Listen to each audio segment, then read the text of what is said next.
The United Nations General Assembly has overwhelmingly called for an immediate humanitarian truce between Israel and Hamas amidst the ongoing war. Now, the Assembly has demanded aid access to the besieged Gaza Strip and protection of civilians. The resolution drafted by the Arab states is not binding, but it carries political weight. It passed to a round of applause with 120 votes in favour. 45 countries, including the likes of India, the United Kingdom, Canada, abstained, while 14 others, including like the Israelis and the United States, voted against this motion for a truce in this war. The General Assembly voted after the United Nations Security Council failed to take action 4 times in the last 2 weeks.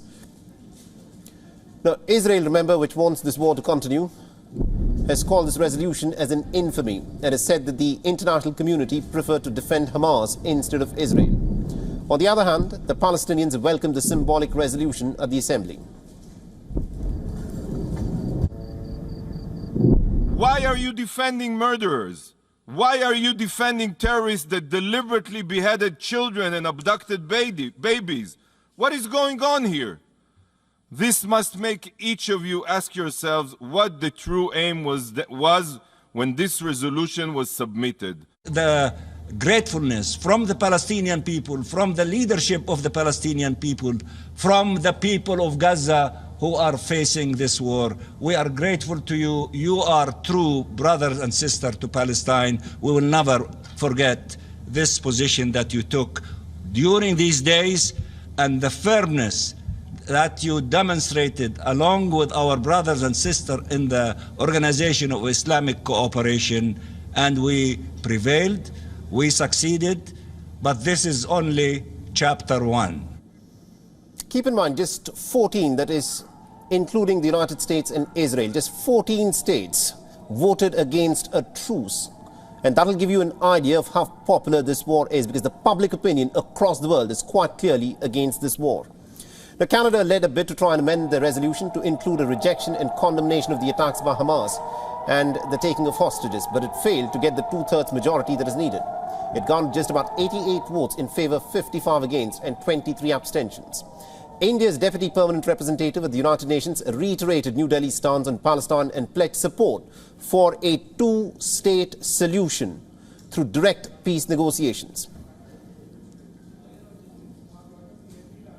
India has always supported a negotiated 2-state solution to the Israel-Palestine issue, leading to the establishment of a sovereign, independent and viable state of Palestine, living within secure and recognized borders, side by side in peace with Israel.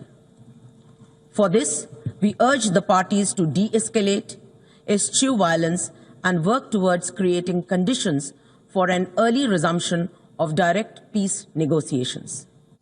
The General Assembly has also called on Israel to rescind its order for the civilians in Gaza to move south and firmly has rejected any attempts at the forced transfer of the Palestinian civilian population out of the Gaza Strip.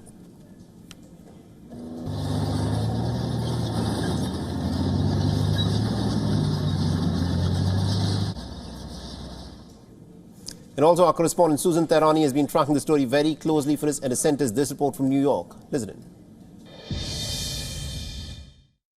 The United Nations General Assembly overwhelmingly voted for a resolution put forth by Jordan on behalf of Arab countries regarding the Israel-Hamas conflict, calling for a ceasefire, among other things. 120 countries voted for, 14 against. Among those who voted against were Israel and the United States, mostly because not only did this resolution not mention Hamas by name, it did not condemn the October 7th attacks against Israel. And an amendment put forth by the United States, which would have mentioned Hamas, was not accepted by the majority of the General Assembly, 2/3 to be exact, for a resolution to be passed. And while these resolutions at the General Assembly are non-binding, it really gives us a picture of where countries stand at this point. And as the United Nations voted as a non-member observer, Palestine was able to speak at this meeting, however, was not able to vote on the resolution regarding Gaza. Susan Tehrani reporting from New York for WION. World is One. WION is now available in your country. Download the app now and get all the news on the move.